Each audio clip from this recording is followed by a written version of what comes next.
Get ready. 10 seconds. 5 seconds. Start. Sir, I find from the deliberations that this is a long struggle going on between the promotees and the direct recruits for the last 20 years, and the litigation is going on for the last 12 years. Sir, I do not wish to blame the present government for this sorry state of affairs, because this is a legacy that the present government has inherited. Sir, the struggle has started from 1999. I do not know much about the working of the central government departments, but so far as the state governments are concerned, every department under a state government has got cadre and recruitment rules. I do not know whether this department under the finance ministry had any cadre and recruitment rules. I am raising this specific question because just now the Honorable Minister has stated in his statement that he had to prepare the seniority rules in pursuance of the decision received from the Supreme Court. That means that they had no seniority rules at all, and they had no cadre and recruitment rules at all when, for the first time, the direct recruitment took place in the year 1999. So, I want to know whether there were any cadre and recruitment rules before the direct recruitment took place in the year 1999. Why I am putting this question is because I had an occasion to hear both the sides. Direct recruits say that according to the cadre and recruitment rules, their quota in the first instance was fixed at 80% so far as recruitment to the posts of assistant commissioners was concerned, and 20% was provided for promotees, and that later on it was diluted from 80% to 66%, and again subsequently it was diluted to 60%.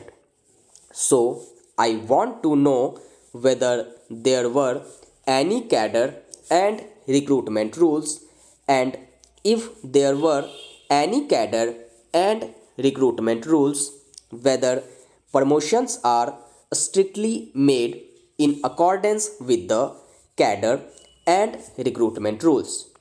If so, this situation would not have arisen at all. But unfortunately, from the very beginning, from the inception, promotions were given on an ad hoc basis, and till this day, promotions are being made only on an ad hoc basis. I want to point out this irregularity to the House. Sir, the Honorable Minister has said that they are acting strictly in accordance with the directions received from the Supreme Court, and that they have prepared a seniority list which has been accepted by the Supreme Court. But this morning, somebody told me that the promotees are dissatisfied with the seniority list prepared by the Government of India and submitted to the Supreme Court, that they have again approached the Supreme Court with a review petition, and that the review petition has been admitted.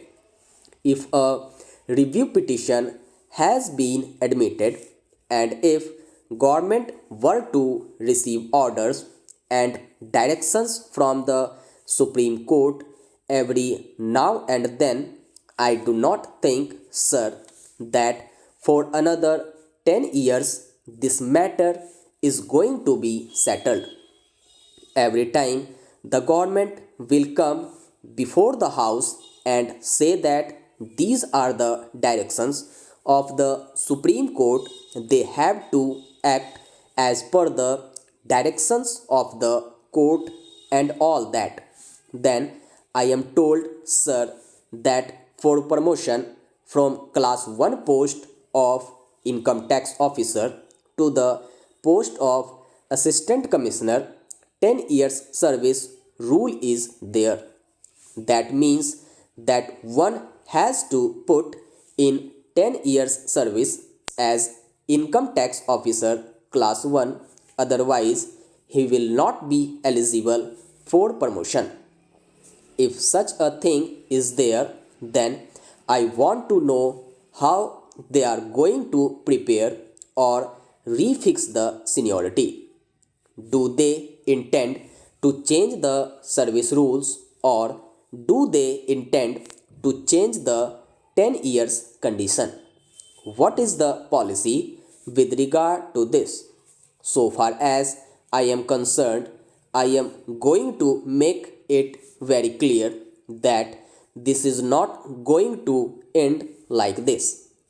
The litigation will go on, it will continue. The government may seek the opinion of the law ministry or seek the opinion of the attorney general, but the struggle between the promotees and direct recruits will go on like this unending. That is why my suggestion is that the minister concerned should take personal interest in this matter, discuss with the representatives of both the direct recruits and promotees, and thrash out this problem. If it is not possible for him to thrash out this problem, it is better to prevail upon them at least to agree to refer the matter to arbitration, nominating one from the direct recruits, one from the promotees, and one from the government of India by taking an undertaking from all the parties concerned that whatever be the award of the arbitration, it will be final and binding on all the parties. I want to know whether the government is prepared to look into this.